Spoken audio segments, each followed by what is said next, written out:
in a world. Two men, one podcast. Will they be funny? Will they be ultimately boring? There's only one way to find out. Introducing Retro Ramblings Podcast.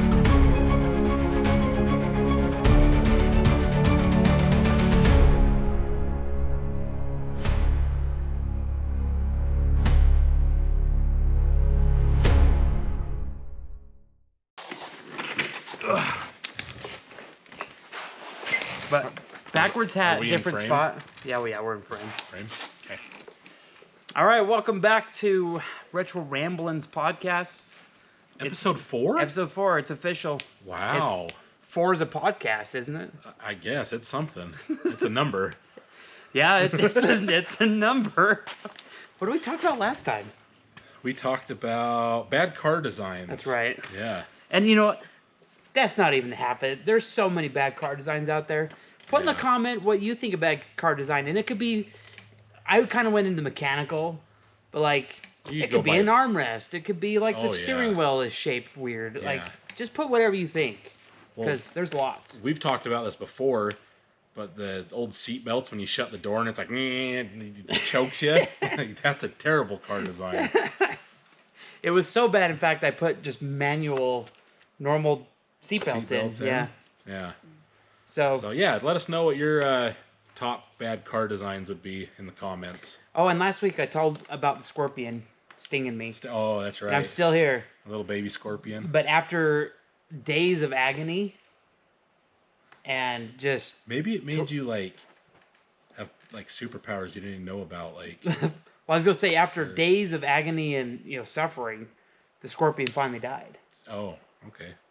That was Chuck. You have some kind Chuck of venom Norris. in you? No, that was a Chuck Norris. I stole joke. it. But, hey, it's story time. Story time. Because last week you talked about, like, the 8.1 Suburban, right? Yeah. Well, I've got a story about a Chevy 8.1. And what that is, fellers, it's this thing right here. It's a monster. So Chevy, for a while, thought they should bring back the big block. But not only... Their old big block was like a 454. Yeah. But they didn't just bring that back. They brought it back bigger. So they brought back 8.1 liter, which is a 496. And they offered it, in their trucks. Suburbans. Well, at the time, too, even, it would beat, like, the Duramaxes and stuff. Like, off the line and stuff, like, when they would rate. Like, it had a ton of power. Well, so story time, I guess. So my dad-in-law... He used to have one. So he had... The Suburban? No, so he bought a 4-door short bed Chevy truck. Okay, with the 8.1 with a 3/4 ton. 6-inch lift. Oh, wow. 3/4 ton with 35-inch tires. Oh, man. You want to know my dad's famous saying about that? What? It passes everything but the gas station. Yeah. My dad-in-law has also said that. Probably around the same age. It was also straight piped. Oh, man. With I'm liking this with already. Like a big 4-inch exhaust. Yeah. And it had leather seats. Oh. But this thing was a torque monster. Was it white? It was white. Okay. They called it Moby. Moby?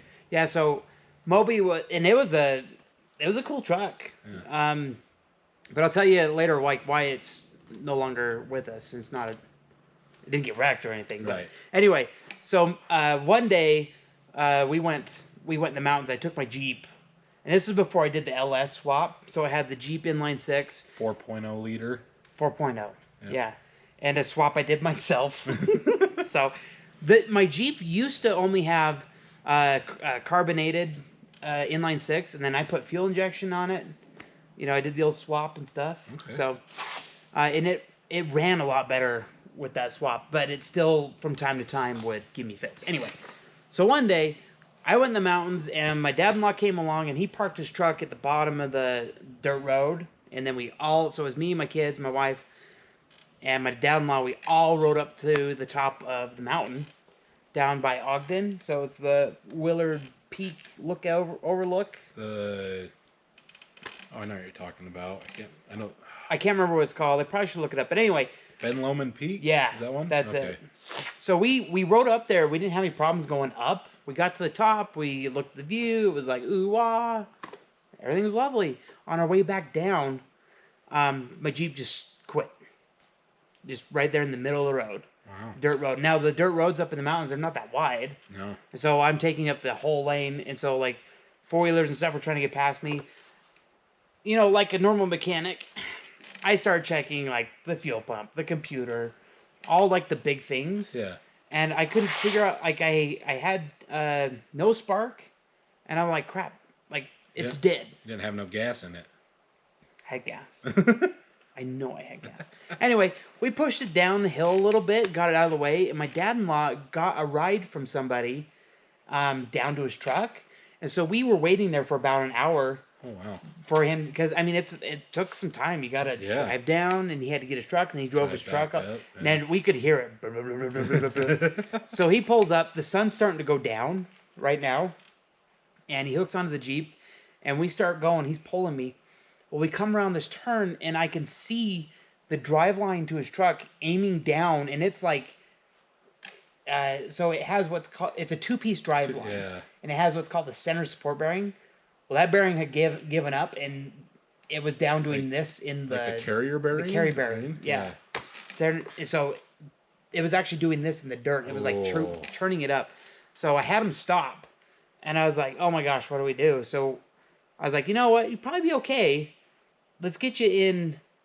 Let's take out the drive line. So we took out the whole rear drive line. So now he's in two-wheel drive. Well, some problems are now... we've now made it worse because Chevy did not design the truck for 35-inch tires, a 6-inch lift, and all that horsepower and torque going just through the front tires, right? Now, a little fun fact, these Chevy trucks, the early ones, are notorious for busting the front tie rods. Right? It's common in sled pulls.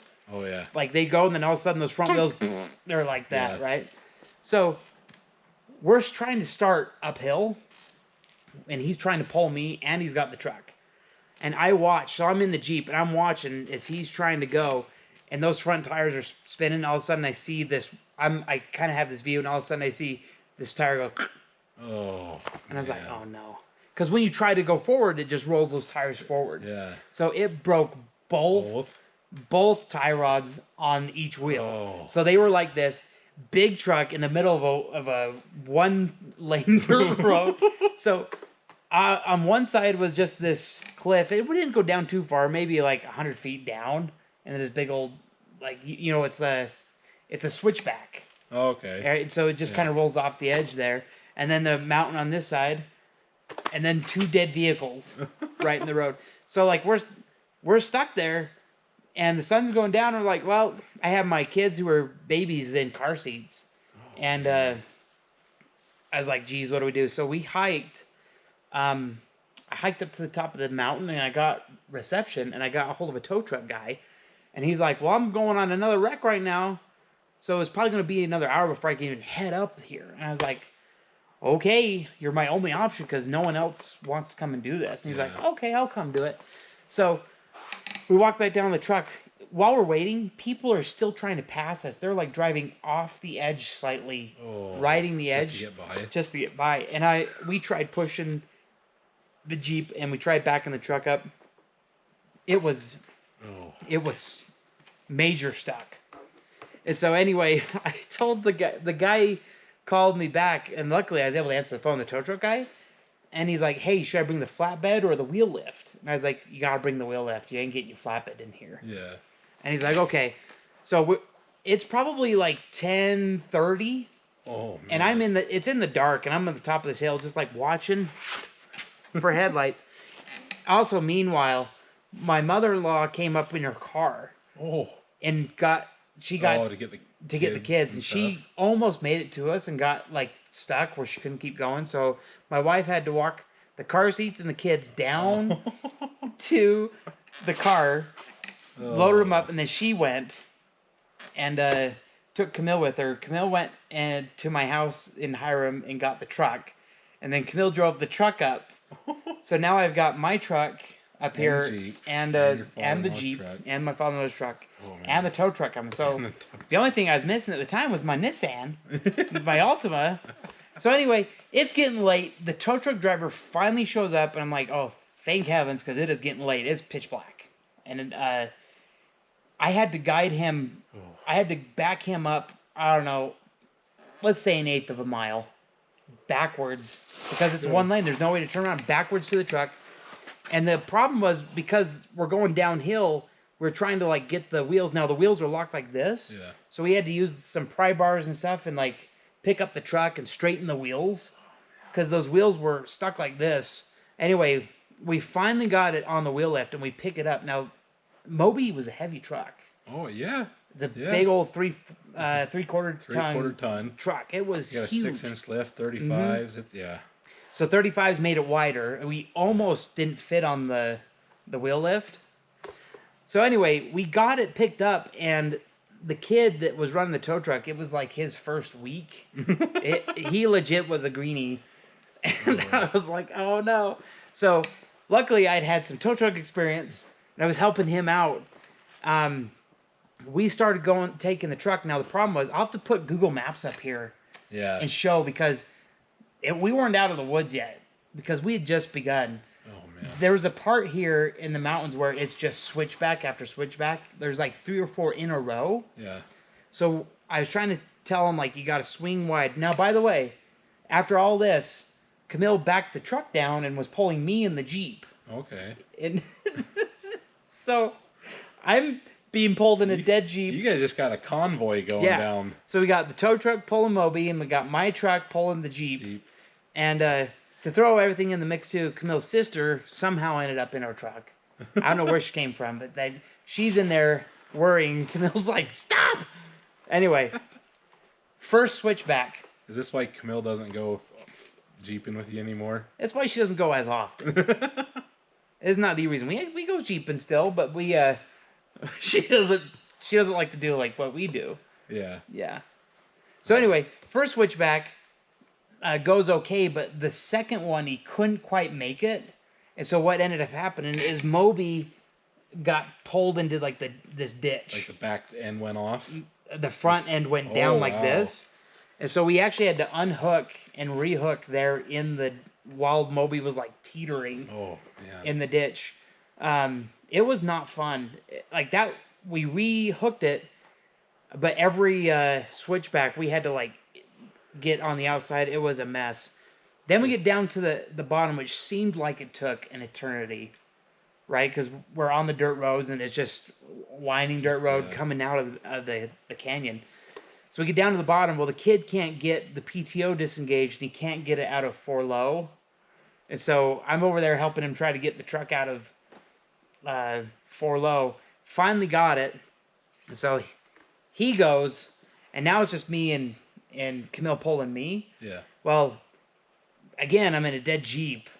I have no power brakes, nothing, right? And so when you don't have power brakes, you can't hardly push the pedal, right? Yeah. So Camille, she's done with tonight, right? She's like, I gotta get home. I'm tired, I'm cold, hungry, all this stuff, right? I feel like she forgot about me because, dude, she was like flying, and we're going down the canyon, and I'm like holding the brakes as hard as I can, and I'm like, stop! Because it was terrifying. You're getting pulled like in a dead vehicle, like going that fast. You got pulled all the way through Sardine? Oh my gosh, dude. Yeah, basically from Manaway down Sardine. You should have just left like your Jeep in a parking lot over there. Dude, somewhere. you don't make rational decisions at 1 a.m, 3 a.m. I think when I laid down, it was like 3 a.m. Oh man. Because I ended up driving. Oh, actually, I can't remember if I went to help unload the truck. Anyway, so that was like the big thing I remember with Moby, that big old truck. The 8-1. The 8-1. Now, Moby, because I used to be on the tow truck and run the tow truck. Yeah. And we had a flatbed tow truck that had a Duramax. Okay. And I don't know how, but somehow me and Moby were racing one day, and obviously beat it, but. Yeah. Well, yeah, big old heavy tow truck. But we fixed those. those tie rods. So you got new tie rods, Brand new and tie a rods. solid drive line after. Fix the drive line. No, we fixed the 2-piece. Those are pricey. Those solid drive lines. But what's also funny is during that whole ordeal, the exhaust broke and was kind of like hanging down. Oh man! So we ended up welding that just straight to the frame, basically. Yeah. So we fixed up Moby, and then a little bit later, that thing guzzled gas. Oh yeah. And so my 6.0 that I had, 8-inch lift, 37s. Guzzled gas. Yeah. I had 22-inch rims and 37s. I didn't have it for very long because the gas in that thing was insane. Yeah, I think if you revved it up in park, it would the gas gauges would move too. I'd have a full tank. I would literally drive for like 10 minutes and it was like off of full, like just. Really, the 6.0 would? It would because those 37s. That's a lot of drag. Dude, yeah, it is. Yeah, it's true. One good looking truck was like It was a 2002 Chevy. Okay. That's a good year. Yeah. That's the same style that Moby was. Yeah. That's so funny. Wow. So anyway, there's my experience with the 8.1. I've also had the thought. So Connor and I are going to be building a square body, 79 GMC or Chevy square body. Yeah. And I've thought, how fun would it be to throw an 8.1 in there? Dude, that would be a monster. The price, man, they're kind of like a rare thing. Yeah. To find is an 8.1, and I actually thought about it for this build. The 54. It crossed my mind. It crossed my mind. But I was like, now let's dial it back just to 6.0. Dude, that would be. Oh my gosh, that'd be insane. That's a big motor. Yeah. So. Is the 79? Is it the 1500? Yeah. So you're gonna have to do bigger axles. Well, you probably already planning on doing that anyway. But yeah, so it's a single cab short bed. Yeah. With an 8.1. Oh man. Right? I mean, we could go. What's bigger? Yeah. There's nothing. I mean, you could buy a crate 596. Well, right, but let's be a little more realistic here. So so what we're gonna do, because this is gonna be teenagers driving to school. Obviously, I'm not gonna put an 8.1 in it. Well, that's probably a good thing because. Then he'd have to get a job and you can't afford to go anywhere because he can't afford to put gas in it. That's what I did. I got a truck that I couldn't afford to put fuel in because it guzzled too much fuel. Yeah. That seems about like the teenager thing to do. But Connor's smart. He's already thinking this. He's like, the truck's going to be a fun vehicle, but he does Connor's going to get himself he says he likes your Tercel.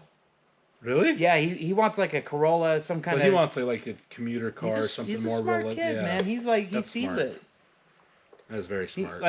I couldn't think like that back when I was his age. Yeah, I couldn't either. I was just like 4-wheel drive engines. Yeah. You know, I gotta have a truck. Engines. I have to have the engine. I have to have the truck, the 4-wheel drive. I have to go to bonding. I was like the same way because I was like, well, so I was looking at I always had I had a Jeep first and then. Truck and then another truck and stuff and another truck, but when I sold one I was like, hey, I've had a Jeep, I've had 2 or 3 trucks. I was like, I haven't had a car, so I started looking around at cars and stuff, but I'm not the type where I'm gonna go buy I was at the time I wasn't gonna go buy a Camry or a Corolla, something yeah, good on gas, reliable. I was starting to look at remember the early 2000s Trans Ams. So I looked at one of those and then I looked at a I got a story about a Trans Am. It was kind of the newer when Dodge Charger very first kind of came out. What year was that when they introduced the new? That was mid 2000s, wasn't it? Yeah. I want to say 05, 06 era. Somewhere in there. So this is probably in 2011 or 12. Okay. It's kind of when I was looking and so, things like that. But yeah. So it's actually a Camaro, but I'm with you. When I'm looking at cars, I wasn't looking for economy. I was like, what's got a V8? Yeah. I was looking at Mustangs and Camaros. Yeah. So my buddy told me at the time it was the Pontiac GTO had a 6.0 in it. Yeah, it did. And he was telling me, he's like, dude, you should get one of those. And I'm glad I didn't because Pontiac went under and everything. But well, they weren't the best put together car. Yeah. But yeah, it was a 4-door. I think they made a 2-door. Yeah, the one I was looking at was, I remember, I'm pretty sure it was a 2-door, but it was a 6.0. 6.0 rear-wheel GTO. drive. Yep. Yeah, those things were sick. Yeah. But speaking of that kind of car, I had so at the tech college down there, Bridgerland. Uh-huh. So one day I was there, and one of the guys rolls up, and it was in a nice, like a 97, 98 Camaro. Okay, yeah. It was white, and it had a cowl hood. Okay, yeah. It sounded awesome. Oh, yeah. I get talking to the kid, and he's like, "Oh yeah, it's got a lot done to it, and a lot of money into it, right?" So I asked if I could drive it. And so he's like, "Yeah, here's the keys." I was actually shocked at how he's like, "Yeah, sure, go for it." Yeah. And I was like, "Okay." So this was another day I called up my father-in-law. I was like, "You got to get down here. I got to take you for a ride in this, right?" Because he's a Chevy fan. Oh, yeah. So I knew he'd appreciate some horsepower. So he's in his suit and tie, and I'm just in my like grungy mechanics clothes. Anyway, we get in it, and we go tour, and I say tour, like we spun tires. It didn't take any effort. Oh, no. You barely touch. This thing had a cam in it, and I can't remember if it was supercharged or not, but it had a lot of power. It was so fun. So we took it down on the 10th, and I just opened it up, and it was like, brrr, and I was like, oh my gosh, this is so cool. So I had to turn around, and so I was pulling off the side of the road, and a little dip like that off the asphalt. Yeah. This car was low. No, yeah. And so I go off the side, and then I hear gunk. I was like, oh no. I'm like, that's not good. And so like I stop and I look behind the car. I'm like, well, I don't see any oil. I look at my oil pressure, and it's like about near 0. And I rev up the engine a little bit, and it kind of come up, and I was like, crap. I didn't look at it before, so I don't know what it was. Yeah. Is it the bad gauge? Like, is it? Yeah. So I'm already stressed out, but not stressed out enough. So we took it down some roads, and we had some more fun with it. And we took it back, and I told the kid, I was like, hey man, sorry, like I pulled off the road, and it hit underneath. Like, should we put it on the lift to make sure it's okay? And he goes, oh no, it's fine. It's probably just the cross member. And I was like, yeah. Okay, well, it has low oil pressure. And he goes, oh, it's always had low oil pressure. And I'm like, this is like surprisingly my favor here, buddy. So anyway, and then he left that day. Before he left, he goes, I was like, dude, your car's so cool. And he goes, oh, well, it's actually my dad's car. And I was like, whose car did I drive? So guess what, dude? He never came back. He never came back to school. That was the last That was the last time I ever saw him. Yeah, grounded for life. I'm like, I feel like his dad got it. And he's probably like, what is this? He's 37 years old, still locked up in the attic. Dude, I never saw that kid again. It was probably my fault. And I was like, I felt bad, and I was like willing to like look at it, because in my mind I'm like, okay, if it's an oil pan, like I can help fix a oil pan. We're at a mechanic shop, right? Like I was willing to help him. So it's funny. There's a mechanic's story for you. My Camaro story. So the Trans Am I looked at, it was like early 2000s. I can't remember like what year they stopped making them, but it was a 6-speed manual. And 6-speed. 6-speed. Wow. And the guy came with me to test drive it, and he was an older dude. And I showed up, I was like 21 or 22, and of course he's not going to let me just go drive it. This thing was nice. In case you go Jeff Gordon on him. Right. And same thing, had a cowl hood. It was like a dark maroon color. And I remember... A Trans Am, you said? Yeah. It had like the nostril intake? Yeah. Oh, okay. I'll have to see if I can find the picture of like what year like it was. Well, if it has the nostril intake, I know what you're talking about. Yeah. And so I remember like, dude, like in second gear, like we're already doing like 60. Like it just like moved like without any effort. Pulls hard. And stuff. And I just remember sitting there like driving it, and we took it just down like our main road and stuff. Like I got it up to like 60, 65, we're cruising. And I just remember like this, I'm going to get in trouble if I buy this car. Like, this is like probably not something I should purchase. It was like the first, and my dad's probably proud of me, because back then I was just the type of like, if I had the money, I'm going to come home with it. Like I wouldn't tell him. Like I showed up with a truck one time. He's like, where'd you get this? And after I told him how much I paid and everything, and I had it for a few, I think like he settled down a little, but he just wanted me to make sure I was making a good purchase and everything. But Yeah. there's another time where, so back to like your 454s and stuff we were talking about. Cruising, so where Layton is, there's a dealership, like a Chevy dealership in Main Street in Layton. Okay. And it was one of the last years, it was either like a 99 or a 2000. It was one of the last years before the Chevy body style had changed kind of more to that round. So it was the old kind of square still. Okay. And it was so that body style with a 454 and it had a 6-inch lift with 35s on it. And I went and test drove it with my buddy and I told my dad about it. I was like, Dad, I really like this truck. I told him all about it, like what size it was and everything. And I told him it's got a 6-inch lift, it's got 35s. As soon as I said it has a 454, that's when the famous "you'll pass everything but the gas station in it" came. And then I think that kind of talked some sense into me. But it was like that one was also a maroon and had like a tan stripe on the bottom of it. Like that cool. truck. It was a pretty cool looking truck. Yeah. Yeah. It was a extended cab short bed. Nice. Yeah. It's kind of true though. One thing I've seen is times progress and like designs have changed. We now have smaller engines that make more horsepower than those bigger engines ever did. Yeah. It's a lot of it's like the advancements in our technology and machining and stuff. Yeah. Because it makes me wonder, like, God, if they just made like a production engine that big nowadays, like, imagine the power it would. Oh yeah. It should make oodles of power. Yeah. But they don't make it. No. Like everything now is like 3.5 liter. Everything nowadays is like small and turbocharged. Yeah. So. Yeah. That's kind of like what like the new Tundras. Huh? They're all no more V8s. No, none of them. No, so it's I think a 3.5 V6 twin turbo, kind of like what Ford did. But you want to know what's funny though? They play V8 noises in the speakers. In the speakers, so it sounds. Not even kidding. So if you turn the radio down and you're just driving, there is a low but audible V8 engine sound that they play through the speakers. For you to hear while and it's you're matched driving. with your engine, yeah. What? That's because they think the American audience, like their American market, wouldn't.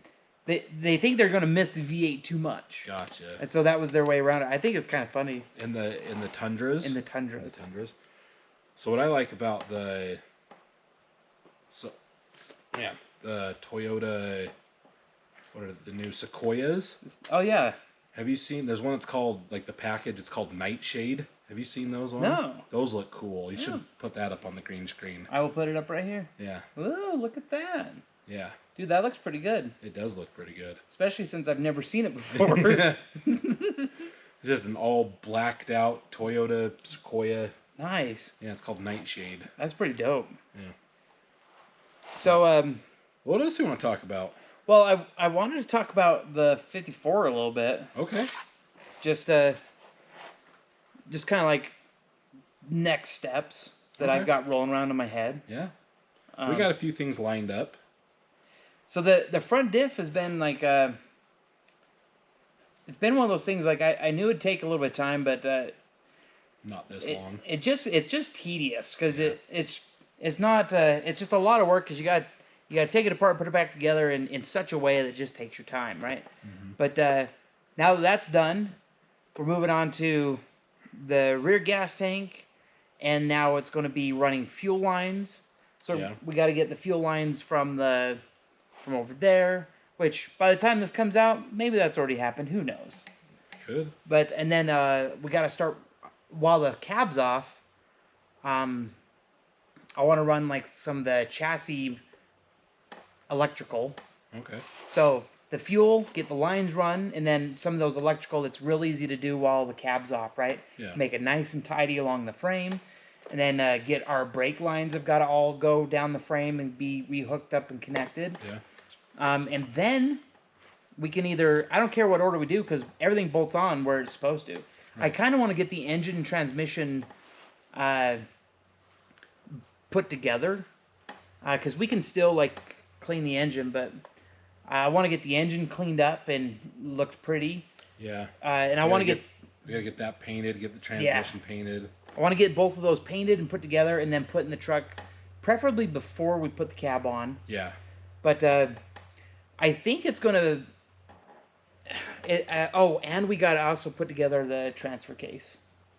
Yeah. We got to get that all put in, and before the cab's on, I want to get that all put in, and then I need to get everything measured for the rear drive line and the front drive line. Yeah. And I got to find out like what U-joints I'm using and all that stuff. So here's the other thing I've been rolling around in my brain. The steering column. Yep. They make several different styles, right? Yeah. And I could actually, it doesn't matter that much to me, but they have like a chrome one, they have a black one.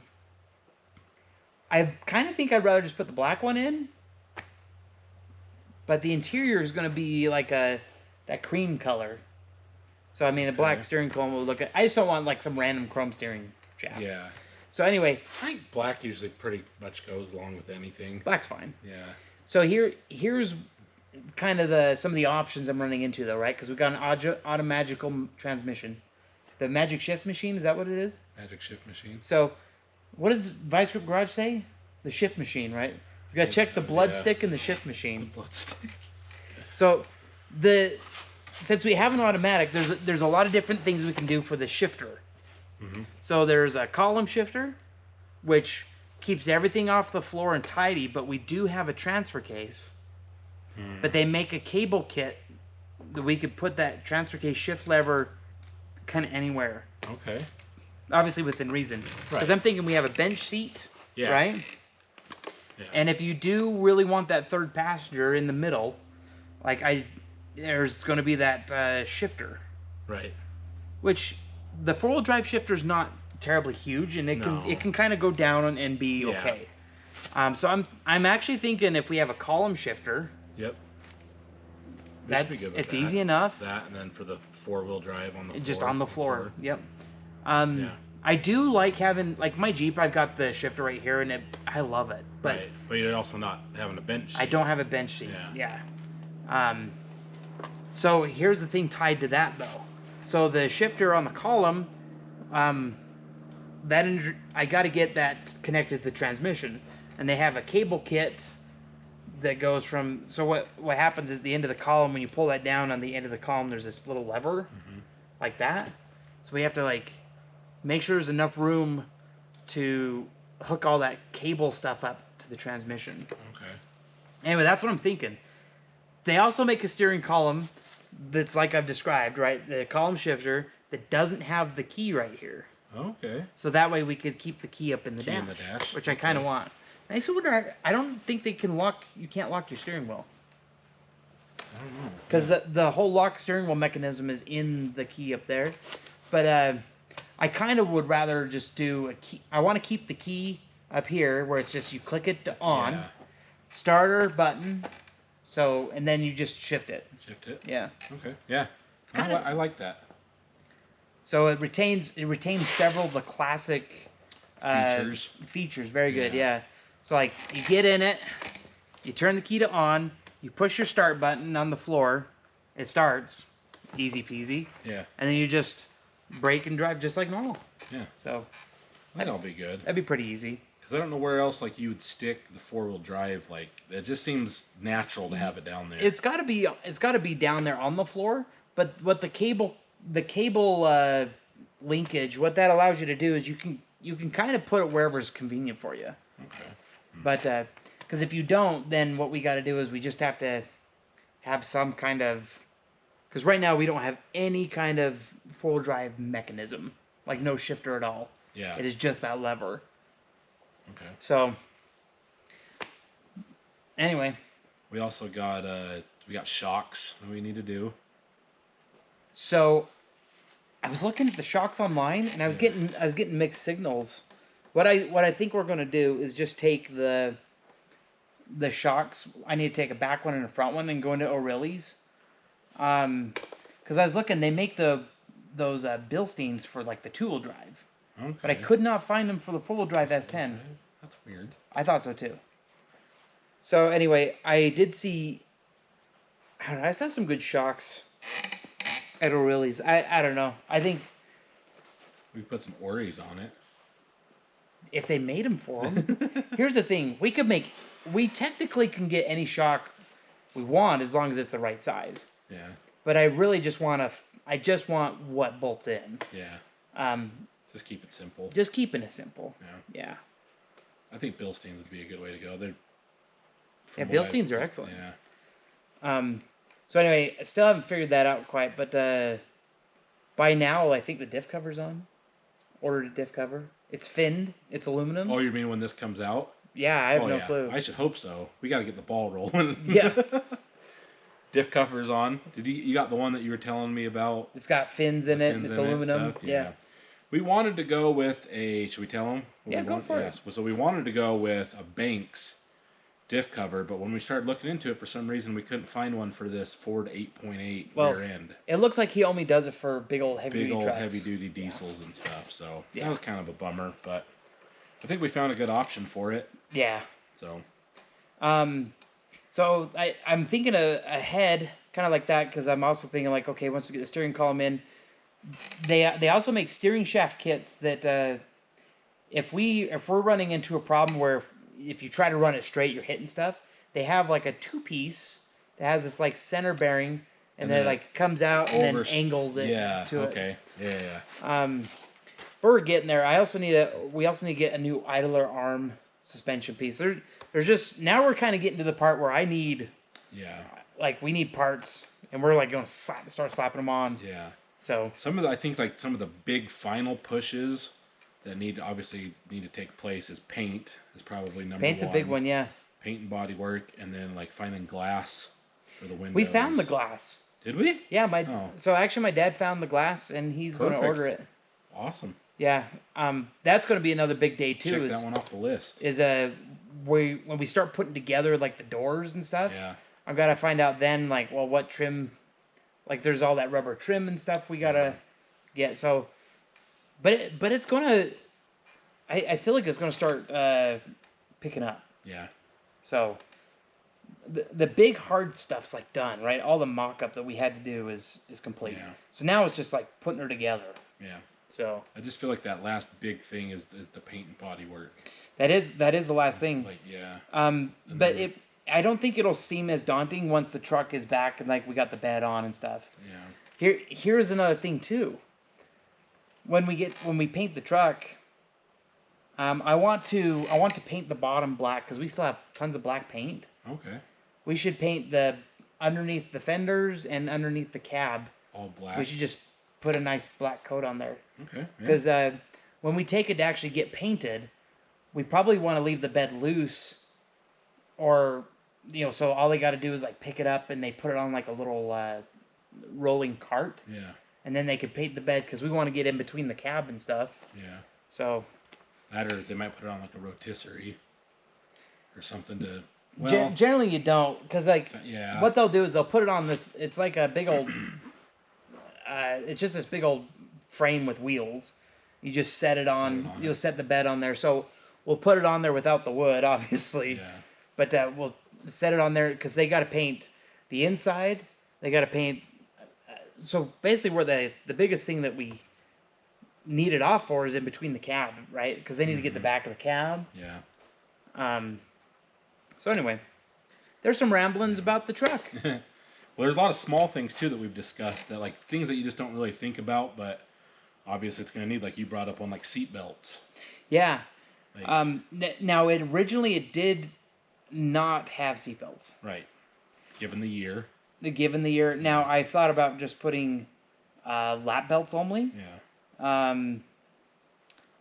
But I watched some guy put the shoulder belts in, and I don't think it's that hard to do. That I want to do it. Here's the funny thing though. Are you thinking about doing 2 of those and then 1 lap belt? One in the lap middle? belt. Correct. Yeah. Gotcha. So there's a kit for it. We'll just put it in because there's room for it. Yeah. So we might as well do it. And I would prefer to just not have any questions with like cops. Yeah. So like even though legally you don't need them, but like you probably it's just they're good to have. And it's not that hard to put in. So we'll anchor it. We'll put those in. So anyway, yeah, there's some things creeping up now that once I get the engine, transmission, transfer case all set in, we get the drive lines ordered, but fuel lines, electrical, brake lines, And then it's just put the body together, Yeah. wire it up, And then just everything on the inside. and then it's the interior glass. Yeah. But we also got to get Gauges. that. Found the gauges. They're ready to be ordered. I know I asked you this. I don't know if you've looked into it or not, but anything about like putting a radio in it? Oh, a radio. Just I have not actually. something that looks just old classic that we could just put in there. Was there? I don't know if there was one in there I when don't we think took there it was a apart, radio but in I'm there. saying- yeah. There's got to be a spot where we could put one though. Interesting. I didn't think of that. We could always put a radio in it. Yeah. We can figure that out. I actually don't know if it had one in there. I don't remember it having I don't one. remember So I either. wonder if it didn't come with one or if they took it out, and It might just not have had it. It might not have been an option. that's a question we'll have to ask. Yeah. So I'll have to ask Grandpa if he had a radio. I could probably also look up on the internet too, figure it out. So. But yeah, that's what's on my mind. But really, the transmission's done. There's been a lot of huge things we got out of the way. So now it's really just down to assembling stuff. So Yeah, which And- still takes a little bit of time. sure, yeah. Like this diff. This diff took a while. I feel like once this is done, I feel like we'll get a few more bigger things checked off a little faster. Yeah. Really, like getting the engine and transmission in are gonna be and transfer case. We got to build that transfer case next time probably, or one of these times. Yeah. So, well, anywho, This has been another episode of Rambling. yeah, we're just rambling. Yeah. So, again, if you made it this far, that's excellent. Yeah. And We'll have more to say.